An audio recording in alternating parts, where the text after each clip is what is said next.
O tema 3 vai falar sobre o uso dos recursos naturais do continente europeu.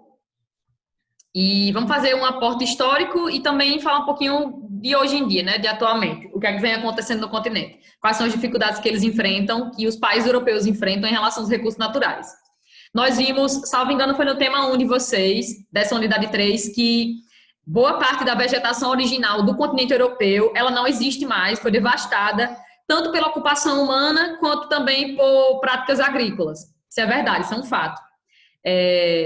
E aí, outra coisa que esse tema ele vai frisar, né, vai falar um pouquinho, é sobre a geração de energia elétrica. Os europeus, eles são um povo muito dependente da compra de energia, de recursos de fora, né, da compra de petróleo, gás natural, que vem de fora, de outros países. Principalmente da Rússia, mas a gente vai ver que alguns países, eles também compram petróleo e gás natural de alguns países do norte da África. Eles são muito dependentes do ponto de vista da compra de recursos não renováveis. Por que, professor, isso acontece? Porque ao longo de sua história eles utilizaram muito o que eles tinham e o que eles conseguem produzir hoje de petróleo, de gás, não dá para suprir a necessidade dos europeus, né, dos países europeus. É por isso que eles são muito dependentes da compra de recursos não renováveis, que são os recursos que eles mais utilizam também. Os recursos mais utilizados dentro do continente europeu são os recursos não renováveis. Na página seguinte vai mostrar aqui um gráficozinho, né, mostrando a matriz energética da Europa. E a gente vai ver que os recursos que eles mais utilizam lá, recursos naturais, fontes energéticas, são recursos não renováveis, como o petróleo, o gás natural e o carvão mineral. Ambos, né, os três, são recursos naturais, obviamente, porque são utilizados do ponto de vista econômico, para sobrevivência e também do ponto de vista econômico, e são recursos não renováveis, todos, né? São recursos de combustíveis fósseis, ou seja, que foram formados através da decomposição aí de restos de animais, de vegetais, fossilizados, depois foram litificados, enfim. Então, vamos lá. O espaço europeu é constituído de paisagens profundamente modificadas, e isso não é algo que ocorre só agora, é algo histórico, desde o processo de ocupação, né, humana no território da Europa, como também pelo fato de que, nesse processo de ocupação, o homem passou a produzir aquilo que ele necessitava, então passou a praticar agricultura, com isso ele começou a devastar a vegetação, para a sua sobrevivência, de início. Mas aí veio o século XVIII, veio o processo de industrialização, e a industrialização é conhecida como um marco nesse processo de exploração cada vez mais intensa dos recursos naturais. A industrialização realmente promoveu uma mudança significativa no modo de produzir produtos, né, de padronização de produtos, a produção com a industrialização, com o início da indústria no mundo, que surgiu na Europa, inclusive, produz um modo de produção em larga escala, ou seja, em grandes quantidades, e uma produção padronizada, né? Que a gente chama de... Não está vindo na mente agora. Padronizado tem um nomezinho para isso, padronizado. Enfim, quando eu lembrar eu falo. Mas a produção ela passou a ser padronizada, os produtos industriais passaram a ser padronizados, e também passou a se produzir em grandes quantidades. Então, com o início da indústria, com o surgimento da indústria, que teve início na Inglaterra no século XVIII, metade do século XVIII surgiram as indústrias na Inglaterra. No século XIX, essa revolução industrial, ela se espalhou por outros países da Europa, como, por exemplo, França, Bélgica, Alemanha e Itália, mas a indústria, no geral, ela passa a transformar drasticamente o espaço europeu, né? Passa a ver também com esse processo de industrialização, elas surgem nas zonas urbanas, surgem nas cidades, e com isso provoca também, uma das consequências da industrialização é a urbanização, seria o aumento populacional nas cidades, certo? Uma das consequências da industrialização é isso, o aumento populacional maior nas cidades, nas zonas urbanas, do que nas zonas rurais. Primeiro porque a indústria, ela de certa forma causa uma atração para as pessoas, né? As pessoas buscam melhores condições de vida, de saúde, educação, melhor condição de vida no geral. E aí elas passam a migrar para as cidades. A zona rural, ela passa também a ser mecanizada com o tempo, a ser modernizada. Isso causa também uma migração de pessoas, de saída de pessoas da zona rural para as zonas urbanas. As zonas urbanas que eu estou falando aqui é as cidades, né? Então, é a partir da Revolução Industrial, que começa no metade do século XVIII, que os europeus passam a explorar cada vez mais os recursos naturais. Quanto mais ele produz, quanto mais ele necessita de mais recursos naturais. Então, a industrialização, o início da indústria no mundo, marca também uma intensificação do uso da exploração dos recursos naturais. E como inicia na Europa, e a gente está falando de Europa, então isso vai ser muito significativo para a transformação do espaço europeu, né? Principalmente naqueles países que iniciaram a revolução, que são desenvolvidos, são mais desenvolvidos, né? Que tiveram um processo de exploração cada vez mais intenso, né? Vem tendo. Então, a indústria surgiu no século XVIII, na Inglaterra, sim. E quando a primeira Revolução Industrial ela é deflagrada, ela inicia, a grande inovação da primeira Revolução Industrial é o quê? São as máquinas a vapor, as locomotivas a vapor também. Essas máquinas, para que elas funcionassem, era necessário o quê? Uma fonte de energia, né? E a fonte de energia na primeira Revolução Industrial era o quê? Era o petróleo já? Ou era outra fonte de energia? Na primeira fase da Revolução, começando na metade do século XVIII. Qual foi a primeira fonte de energia mais utilizada? Que tinha até bastante, considerado na Europa, né? Em alguns países. Ninguém sabe qual a primeira fonte de energia mais utilizada? Eu acho que era o carvão, não era? Isso, o carvão mineral, que é um combustível fóssil, né? Então, do século XVIII, desculpa, até o século XIX, mais ou menos, o carvão mineral ele tinha uma importância muito significativa, porque ele foi a principal fonte de energia na primeira fase da Revolução Industrial, na primeira Revolução Industrial, ele foi o mais importante. É tanto que a gente vai ver que, quando a indústria ela se instala no local, geralmente ela se instala com base em algumas vantagens, né? Vantagens que aquele local oferece para ela se instalar ali, que o livro vai chamar de fator locacional. As primeiras indústrias que surgiram na Inglaterra, elas vão surgir nas proximidades de jazidas carboníferas, áreas onde tinha uma grande quantidade de carvão mineral. Por quê? Porque o carvão mineral era a fonte de energia mais utilizada na época. Então, um dos motivos aí, o fator locacional seria esse, porque era a fonte de energia utilizada para movimentar as máquinas e as locomotivas a vapor. Sem contar que muitas indústrias também passaram a se concentrar em locais onde tinham minas de ferro. Minas de ferro. Por que mina de ferro, professora? Porque as primeiras indústrias que surgiram no mundo eram indústrias de tecido, mas também começaram a surgir indústrias siderúrgicas. Uma indústria siderúrgica, ela produz o quê? Aço, ferro, né? Ela funde isso aí. E aí, essas primeiras indústrias passaram a se localizar, o fator locacional decisivo para elas foi a questão tanto da fonte energética, que era o carvão mineral, na primeira revolução, e até mais ou menos a segunda revolução, e também a questão da matéria-prima, né? Está localizado próximo, na proximidade ali de sua matéria-prima para produzir cada vez mais produtos. Naquela época, nessa primeira fase da Revolução Industrial, na primeira Revolução Industrial, o que era importante para a indústria era ela estar próxima ali, tanto de uma fonte de energia quanto da sua matéria-prima para produzir seus produtos, certo? Hoje a lógica já é outra, porque hoje a indústria ela não vai em busca somente disso, ela está em busca de várias outras coisas. O que oferecer, o local que oferecer aí mais fatores, mais vantagens para ela vai. Seja uma legislação ambiental flexível, onde não haja muita vigilância sanitária, muita fiscalização, seja um local onde tem uma vantagem geográfica, porque está próximo de um porto para escoar seu produto, ou então a indústria pode estar em busca de uma mão de obra muito barata, também aliado a uma matéria-prima, ou tal país oferece ali um incentivo fiscal para aquela indústria se instalar naquele local. Enfim, existem várias coisas hoje em dia que as indústrias elas vão em busca. Mas de início, quando as indústrias surgiram, duas coisas atraíam bastante uma indústria. Era estar próximo aí da sua fonte, de uma fonte de energia, ou seja, está localizada próximo na proximidade de jazidas carboníferas, porque o carvão mineral era a principal fonte de energia no início, e também está próximo ali da sua fonte de matéria-prima, né, que era necessária para produzir aquele produto XYZ que sua indústria ela fazia e exportava.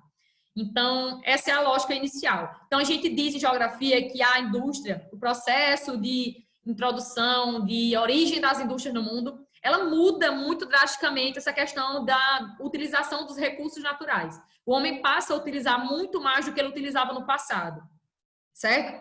Muito mais. Então, é meio que um marco decisivo para essas questões ambientais que a gente decide até hoje, no século XXI, e que vai continuar discutindo há um bom tempo ainda, possivelmente. Até isso tudo acabar, e aí vão dizer, eita, acabou, e agora vamos fazer o quê? Né? Porque parece que é isso que vai acontecer. Falei disso aqui. Muito bem, alguma dúvida? Não. Tá tudo ótimo, maravilhoso. Então, matriz energética europeia. Aqui vai falar o quê? O que é que eles utilizam mais, né? Para produzir energia elétrica dentro do continente. Eles precisam mais de quê? Quais recursos eles utilizam mais na Europa? A principal fonte de energia, sim, eu nem falei. O petróleo, ele se tornou bem importante no mundo, com a segunda revolução industrial, né? O petróleo, a descoberta do petróleo como uma fonte de energia bem eficaz, com alto poder calorífero, e também como uma matéria-prima para vários produtos, foi descoberto na segunda fase da revolução industrial, na segunda revolução, no século XIX. Mas o petróleo ele vai bombar mesmo no mundo no século XX, né? Ele bomba no mundo no século XX, que é o século passado. E até hoje é a fonte de energia mais utilizada no mundo. É também um combustível fóssil e é também um recurso não renovável, né? Ele vai acabar um dia. Então, ó, dentro do continente europeu, a principal fonte de energia que eles utilizam é o petróleo. 34% da energia na matriz energética da Europa provém do petróleo. Eles não conseguem produzir tudo que eles utilizam de petróleo, que eles precisam de petróleo. Portanto, eles compram muito, eles são muito dependentes, eles precisam comprar petróleo de outras partes do mundo para suprir sua necessidade. Assim como eles também precisam comprar o gás natural, ó, a segunda fonte de energia que eles mais utilizam, também compram boa parte do gás natural que utilizam. Já o carvão mineral vem meio que decrescendo a utilização, mas ainda utilizam bastante, ó. 16% da sua matriz energética é composta de carvão mineral. E eles não compram tanto carvão mineral quanto compram o petróleo e compram o gás natural, certo? Na verdade, a gente vai ver aqui no livro, ele vai mostrar que a utilização de carvão mineral vem diminuindo com o tempo na Europa. E 2 fatores vão comprovar isso. Já a gente vai mostrar. E 14%, ó, energia nuclear. Tem uma certa polêmica em torno disso, vamos falar por quê. Porque a energia nuclear é uma energia muito perigosa. 13% de fontes renováveis, energias renováveis, né, que são abundantes. E apenas 1% tem aqui outras fontes. Não sei o que é que o livro considera outras fontes. Porque, assim, né, não sei, renovável, não renovável, o que é que ele considera de 1%? Só a bola, para saber, né? A bola de cristal. Então, vamos lá. Matriz energética europeia. Como eu falei, a Europa, o continente europeu é um continente muito dependente da compra de recursos naturais. Por quê? Porque para tentar alicerçar ali tudo que eles necessitam de energia, tanto para a energia elétrica, né? Para gerar energia elétrica, quanto também para suas indústrias, suas usinas, etc. e tal, seus produtos. Então, eles são muito dependentes, principalmente dependentes de combustíveis fósseis, da compra de combustíveis fósseis. E desses combustíveis fósseis, principalmente de quem? O petróleo e o gás natural. Desses 3 aí, do petróleo, do gás natural e do carvão, um é mais poluidor, que no caso vai ser o carvão mineral. E dos 3, o menos poluidor, mas que também polui bastante, é o gás natural. Certo? Ele é o menos poluidor dos 3. Vamos falar dele já já. Tá, ó, tá explicando isso aqui que eu já falei. Sim, aí tá dizendo o seguinte, nessa primeira parte aqui. Tá dizendo que como a Europa ela é dependente, mas não é a Europa como um todo, né? Principalmente os países desenvolvidos, eles importam mais recursos naturais, como o petróleo e o gás. Por quê? Porque são mais desenvolvidos, consequentemente produzem mais, requerem de mais energia, de mais recursos, por isso eles são mais dependentes da compra desses recursos não renováveis. Vamos falar do carvão. 16% da matriz energética da Europa é composta pelo carvão mineral, né?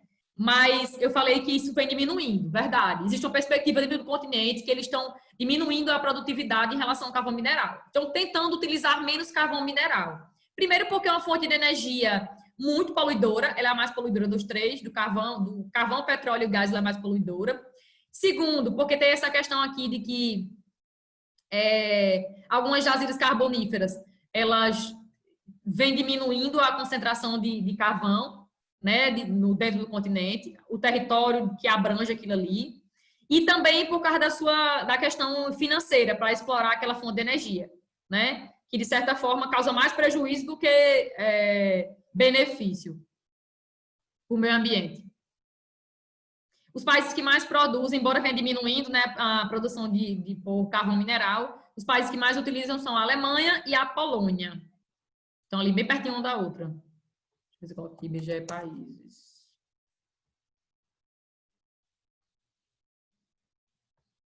Esse aqui vocês estão vendo, né? IBGE países. Oi, som. A Polônia fica por aqui, ó. Faz fronteira com a Alemanha. Estão vendo? Ó. Uhum. Ó, Sim, estão vendo. Alemanha e Polônia. São os países que mais utilizam o carvão mineral dentro da Europa. Embora venha diminuindo essa produção, essa utilização também. Agora vamos falar do petróleo e do gás natural. O petróleo e o gás são as fontes de energias mais utilizadas, né? Mas a gente viu que o petróleo é um pouco mais. O petróleo constitui 34% da matriz energética, enquanto o gás natural constitui 22% da matriz energética da Europa. Beleza. Juntos, eles representam mais de 50% de todas as fontes de energias consumidas dentro da Europa. Verdade. Se você juntar aqui a porcentagem, vai dar mais de 50%, realmente. mas como eles não conseguem produzir tudo que eles necessitam para suprir as suas necessidades, eles precisam comprar. Já já vou mostrar de onde é que eles compram. Mas de início, o que é que a gente tem que reparar aqui? É que grande parte do petróleo que é extraído dentro do continente europeu sai dessa região aqui do Mar do Norte. Aí eu vou colocar aqui onde é que fica o Mar do Norte. Ali na proximidade do Reino Unido, da Noruega. Né? O petróleo que é extraído, que é produzido nessa região aqui, ó, Mar do Norte. Veja se eu pego um que seja em português. Aqui não é não, mas dá para entender, não dá? Deixa eu ver se tem melhor. Aqui, ó, Mar do Norte. A produtividade de petróleo, a extração de petróleo que existe dentro do continente europeu se concentra nessa região aqui, nas proximidades do Mar do Norte. O país que mais produz petróleo dentro do continente europeu é esse aqui, ó, a Noruega. Tem até uma estimativa no livro de vocês que diz que no ano de 2015 a Noruega produziu 2% de petróleo do mundo inteiro, né? 2% do petróleo que foi extraído, produzido no mundo inteiro, veio da Noruega. Embora a Noruega seja um país, e assim como a Noruega, outros países aqui também produzam petróleo, como, por exemplo, ele vai destacar a Dinamarca, a Escócia, o Reino Unido e a própria Noruega, eles também produzem, mas a Noruega é o país que mais produz, sendo que não consegue suprir a necessidade deles. Eles precisam de mais recursos, né? Mais do que é produzido dentro do continente. É por isso que eu falo dessa questão da dependência, porque eles são tão dependentes da compra.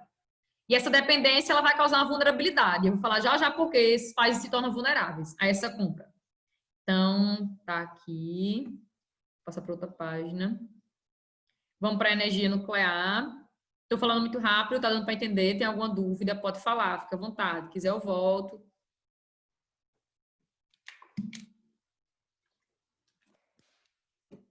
Energia nuclear. Quando eu estava falando de energia nuclear, agora há pouco eu disse que é uma fonte de energia perigosa, né? Realmente é uma fonte de energia perigosa. Perigosa porque já ocorreram alguns acidentes nucleares na história.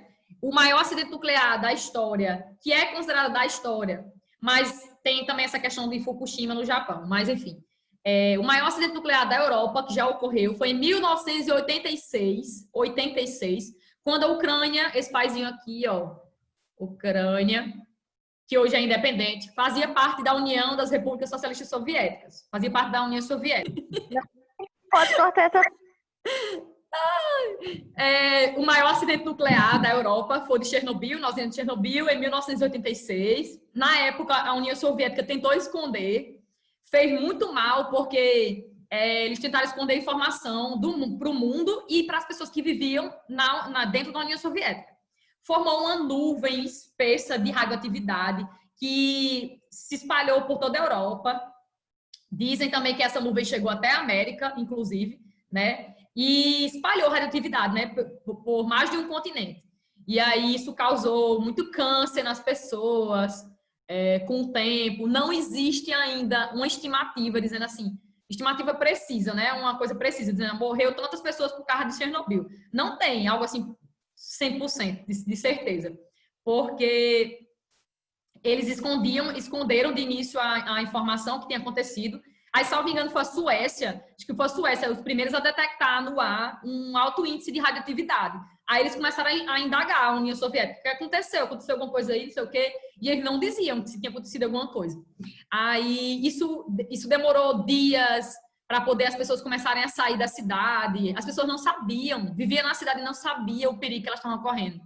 Aí passou alguns meses, né? Eles começaram a evacuar a área, e hoje em dia é uma área totalmente não, porque algumas pessoas ainda habitam, mas é uma área que deveria ser desabitada. Demora muito tempo para que a radioatividade que está presente naquela área, ela realmente suma, tipo assim, desapareça, não exista mais. Demora muito tempo. Dependendo do material, demora muito tempo. E aí a área tem que ser toda evacuada, sendo que algumas pessoas, por ter muito apego ao local, continuaram morando lá, mas tiveram que assinar uns documentos lá dizendo que a pessoa morrer por causa disso, daquilo. Né? Enfim. Mas em 2011 aconteceu outro grande acidente nuclear na história. 2011, faz 9 anos só isso. No Japão, que foi uma grande explosão que houve na usina de Fukushima, no Japão. As usinas do nuclear do Japão são todas no litoral. Aí o que aconteceu? Lá é um país localizado numa área de encontro de placa tectônica. É um país que pode ocorrer muito terremoto, atividade vulcânica e tudo mais. E aí, no ano de 2011, esse acidente nuclear que aconteceu lá, aconteceu primeiro por causa que houve um terremoto no fundo do oceano, né? Houve um maremoto. Esse maremoto desencadeou séries de ondas gigantes, chamadas de tsunami. Esse tsunami, ele promoveu ondas aí de até 14 metros. Essas ondas invadiram, chegaram até a usina, né? E aí ocasionou uma explosão. As pessoas tiveram que ser evacuadas do local. Hoje em dia não é habitado. Não, eles estão tentando controlar o que está acontecendo lá, mas contaminou o ar e contaminou também o espaço marinho, né? Porque a água também foi contaminada nessa época. E é até hoje. Eles ficam tentando promover alguma ação de reparação. Estão tentando ainda até hoje. Eu recomendo para vocês, não sei se vocês já assistiram, aquela série chamada Chernobyl. Já assistiram Chernobyl? Chernobyl. Não procurem. Se não me engano, são 5 episódios só. Eu assisti, sim, assistindo. Eu assisti pelo celular do meu pai, assisti Muito boa essa série, muito boa. Mostra tudo o que aconteceu em Chernobyl, minuciosamente. Pode olhar na internet a classificação da série, se é uma série boa ou não. Vocês vão ver que ela é bem classificada. Enfim, por que eu estou falando disso, né? Embora a energia nuclear, eu diga que ela é uma energia perigosa por causa da radioatividade, por causa do lixo nuclear, enfim, ela é perigosa, verdade. Mas ela é uma fonte de energia limpa. Ela é não renovável, porque o urânio ele vai acabar um dia, se a gente começar a utilizar além do que a natureza consegue repor, a gente já utiliza, na verdade, além do que a natureza consegue repor. Então, é por isso que é um recurso não renovável. O urânio seria a matéria-prima da energia nuclear, né? Para ocorrer a energia nuclear é necessário haver uma fissão nos átomos do urânio, que é, no caso, o elemento químico ali mais utilizado. Embora utilizem outros. E aí, o que é que acontece? É uma fonte de energia limpa. Por que é limpa? Porque não libera para a atmosfera gases do efeito estufa. Realmente, a energia nuclear ela não libera gases do efeito estufa. Gases que retêm calor na atmosfera e que podem provocar aquecimento global, certo? Não libera isso. Mas ele é uma energia perigosa no intuito de que pode liberar muita radioatividade que, se você tiver em contato próximo, você vai morrer na hora. Ou, né, pode provocar aí com o tempo doenças degenerativas que você vai morrendo aos poucos. Por isso que eu digo que é muito perigosa. A partir de 1970, na verdade, a partir de 1970, a Europa começou a utilizar muito a energia nuclear, né? Em alguns países hoje em dia, eles utilizam bastante, como por exemplo a França, a Eslováquia e a Hungria, onde mais de 50% da sua energia elétrica provém da energia nuclear, que é a energia atômica. Só, contudo, entretanto, né, bombou mesmo na Europa a partir de 1970. Quando ocorreu o acidente nuclear de Chernobyl, na Ucrânia, em 1986, isso já foi um alerta para alguns países da Europa que estavam utilizando muito essa fonte de energia, né? Começaram a reduzir, um pouquinho. Quando veio o acidente de 2011, agora há pouco, há 9 anos, em Fukushima, no Japão, alguns países da Europa se alertaram ainda mais. Alguns começaram a fechar suas usinas, né, pararam de produzir energia através da fonte atômica, como, por exemplo, aqui cito o caso da Alemanha, que chegou até a fechar, desativar algumas usinas, mas, em compensação, tem outros países que vêm crescendo muito a utilização dentro da Europa, como, por exemplo, o caso da Polônia, dizendo que é uma medida, utilizar a energia nuclear é uma coisa boa, porque eles acabam não liberando tanto gases de efeito estufa. Eles dizem isso, por isso que eles estão começando a utilizar mais. Mas, em compensação, como a gente viu, é uma fonte de energia perigosa, né? Só Deus sabe como é que eles estão tratando lá essa questão da utilização, do que eles estão fazendo com o lixo atômico, onde eles estão depositando e tudo mais. Aí que essa tabela ela mostra o quê? A porcentagem de energia elétrica que é gerada através da energia nuclear. A França é o país que mais utiliza, embora haja uma certa polêmica dentro da França, alguns franceses não aceitam isso, mas o governo insiste na utilização de fonte de energia nuclear. A França é o país que mais utiliza, 76,3% da energia elétrica do país provém de fonte atômica. Eles têm 58 reatores, isso em 2015, né? Talvez tenha mais ou menos, não sei, que está desatualizado. Eles têm até esse período aí, 58 reatores em operação. Embora esses reatores sejam bem lacrados, tipo uma coisa assim, muito bem protegida, entre aspas, eles não estão isentos de haver aí uma explosão por um erro humano, enfim. E se isso acontecer, isso afeta os países que estão ao seu entorno todinho. A Eslováquia, a Hungria são os países que mais utilizam, tá vendo? A Alemanha está aqui embaixo, por último. E o Reino Unido. Aqui vai falar um pouquinho do que eu já falei, né, de Chernobyl, tal, se formou uma radiação espalhada pela atmosfera, tal. Toda a área situada em um raio de 30 quilômetros da central de Chernobyl teve de ser desocupada. Verdade. E até hoje isso acontece. E aí, vamos terminar falando sobre energias renováveis. Eu engoli muito tempo da aula com isso, engoli não, né? Não. Vamos lá, terminar esse tema. Eu falei que a Europa é um continente muito dependente da compra de fontes não renováveis, como petróleo e gás, verdade. E para isso, eu disse que eles eram vulneráveis. Vulneráveis por quê, Ana Beatriz? Porque, vamos dizer que o país de onde eles compram mais petróleo começa uma guerra civil, ou até uma guerra com outro país. O que é que pode acontecer? Aquele país pode deixar de produzir e deixar o continente europeu, os países do continente europeu vulneráveis. Tipo assim, deixar de vender para lá, porque eles não estão nem produzindo. Ou então, sei lá, aquele país que a gente compra, ele começa a rivalizar com algum país da Europa e a gente não gosta disso. A gente vai fazer o quê se a gente compra deles e a gente não produz? Então, uma das estratégias que o continente europeu vem tomando, isso é um dos problemas que eles enfrentam, né? Essa dependência em relação à compra de energia, de fontes de energia não renováveis. Mas aí, uma das medidas, estratégias que estão sendo feitas hoje é começar a aumentar o percentual de fontes de energias renováveis. Mas tem alguns empecilhos. Por exemplo, questões físicas limitam alguns países da Europa em relação a isso, a utilizar mais fontes de energias renováveis. Como, por exemplo, o relevo, que em alguns locais não é tão propício à instalação de energia hidráulica através das usinas hidrelétricas. Os ventos são muito irregulares, acaba afetando a produtividade da energia eólica. A energia geotérmica é necessário, que é a energia que provém do calor interno da Terra, é necessário você estar ali próximo de um vulcão, ou então de um geyser, né, de uma corrente ali de água quente que provém do calor interno da Terra. Enfim, e aí nem todo local na Europa tem essas condições. Isso acaba afetando a produtividade em relação à energia renovável. Mas eles vêm tentando investir, sim, nessas fontes. É isso que essa parte do livro vai mencionar. A geração de energias renováveis tem aumentado significativamente nas últimas décadas. E isso é em decorrência de quê? Eles estão preocupados com as questões ambientais, preocupados, entre aspas, com as questões ambientais, com o aquecimento global, né, com reduzir a emissão de gases do efeito estufa. E também por eles serem muito vulneráveis, dependentes da compra, ou seja, da importação desses recursos de fora, né? Não renováveis. E isso acaba fazendo com que eles fizessem assim, peraí, a gente precisa buscar uma estratégia para se utilizar outra coisa, porque senão a gente vai passar a vida inteira aqui utilizando fonte de energia provinda de outro país e que está só degradando o meio e tornando a gente vulnerável. Então, duas coisas fazem com que eles comecem a investir bastante, a investir bastante em energias renováveis. A questão ambiental, realmente, a queima dos combustíveis fósseis ocasiona a liberação de gases de efeito estufa, que retém calor na atmosfera, provoca aquecimento global, e essa questão de que eles são muito vulneráveis, tipo assim, são muito dependentes de outros países. Então, eles precisam se tornar dependentes. Como? Utilizando outras fontes de energias. Por isso que eles começaram a investir nas fontes de energias renováveis. Aí aqui, isso que eu já falei, a Europa não consegue suprir sua quantidade de energia que precisa, principalmente de petróleo e de gás. Aí aqui tem uma figurazinha, né? Diz assim, Europa, dependência energética de países selecionados no ano de 2015.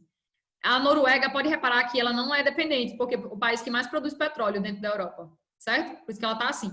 Mas todos esses outros, são países que compram muito de fora, que dependem muito da compra de recursos naturais de fora, de outros países. Chipre, Malta, Luxemburgo, Irlanda, Bélgica, enfim, todos esses aí. E aqui embaixo, para terminar esse tema, fala sobre importação de fontes. De onde provém, professora? Você disse que ia falar. De onde é que provém esse petróleo, esse gás que é muito utilizado dentro do continente europeu? Eu falei que 50% da energia deles, que eles precisam, eles conseguem produzir. Mas 50% eles importam, eles compram de fora. Compram de onde? Importam de onde? A maior parte da importação do gás natural provém da Rússia, seguido da Líbia e da Argélia. A Rússia está aqui, né, que é um país transcontinental, uma parte da Europa e grande parte da Ásia. Compram muito da Rússia.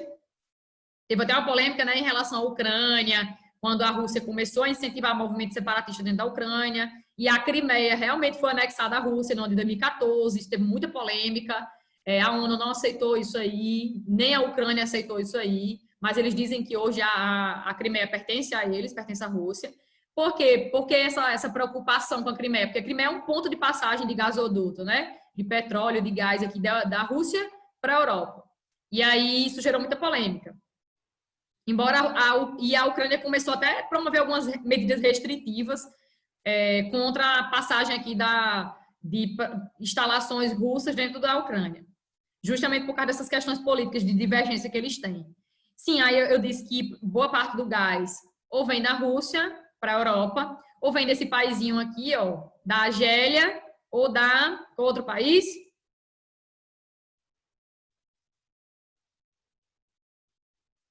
A Líbia, esse daí que você tá com Líbia, exatamente, da Líbia. Não sei se vocês estão vivos ou não, né? Ó, o gás provém da Rússia, da Líbia e da Argélia. Líbia e Argélia são países que fazem fronteira e estão aqui no norte da África. E em relação ao petróleo, em seguida vai dizer, não, o petróleo é importado principalmente da Líbia e da Rússia. Daqui da Líbia e da Rússia. Ó, os dois países.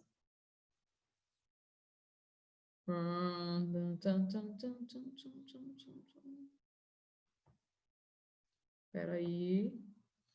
Deixa eu ver. O gás russo atravessa diversos países europeus, alguns deles, como a Ucrânia, já falei, já impuseram restrições à sua passagem por questões comerciais e políticas. Né? Eles têm uma treta aí, a Ucrânia e a Rússia.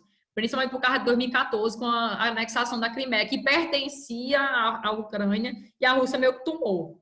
Dizendo que fizeram um referendo lá, mas eles começaram a incitar movimentos separatistas dentro do território. O fato que demonstrou fragilidade europeia diante de uma questão estratégica para a sua economia e sobrevivência. Verdade. É como eu falei, é como se o continente europeu eles fossem vulneráveis mesmo, a países como Rússia, a Líbia e a Argélia. Se esses países entrarem em conflito, pararem de produzir, não tiver como exportar, ou então, sei lá, algum país europeu entrou em divergência com esses países aí que exportam para eles, o que é que pode acontecer no futuro? Eles vão ficar sem essa fonte? Possivelmente. Né? Possivelmente. E aí eles têm que buscar estratégias. Por isso que uma das estratégias seria utilizar a fonte de energias renováveis, aumentar o percentual de fontes de energias renováveis, né? Que vai falar isso no próximo tema, que é o tema 4. Aí, faltam 4 minutos só. Vocês dão tempo para responder pelo menos uma questão. Vão aí, peguem um livro. Vão do SFB Plus. Alguma dúvida, hein? Ou não? Tá em paz? SFB Plus. Para mim, o SFB Plus do tema 3 começa na página 447. Doutora, Oi. eu agora tô com muito medo. De quê? De armamento nuclear, muito medo. Eu também tenho medo. Eu pesquisei aqui qual é a bomba mais forte que existe, a bomba Tsar. Ela só foi testada uma vez. Aonde? Não sei, mas é uma bomba da Rússia, da União Da Soviética. Rússia? É. Ela A Rússia é uma alcança potência nuclear também. É uma das Ela- potências nucleares do mundo. o raio dessa Já bomba vai é maior ter do teste que um o negócio Everest. desse. Ei, vamos aqui. Só essa questão número 1, página 447. Peguei um livro. 447. Número 1. Vê se dá para responder essa. E muito fácil, na verdade. Diz assim, ó, a energia eólica. Agora não fala dessa. A da energia eólica acho que vai aparecer no outro tema. Mas essa a número 2, cadê? Número 2 vocês viram agora. Ó, o número 2 diz assim: durante a década de 1970, em decorrência da alta do preço. Sim, eu nem falei disso, só esqueci. A Europa começou a utilizar muito energia nuclear a partir de 1970 como uma opção política. Não foi uma questão tecnológica, não. Como assim, professora? Porque houve algumas crises do petróleo nesse período e aí eles começaram a utilizar outra fonte de energia, né, para tentar suprir a necessidade que eles necessitavam. E o petróleo também estava muito caro, né, por causa da crise. Aí começaram a investir muito, a partir de 1970, na energia nuclear. Eu esqueci de dizer isso.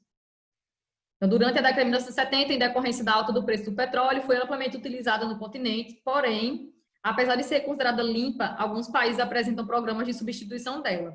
Na França e na Bélgica, por exemplo, essa fonte representa 50% da matriz energética. Qual matriz energética está sendo contada pelo trecho? Carvão, gás, solar, nuclear ou eólica?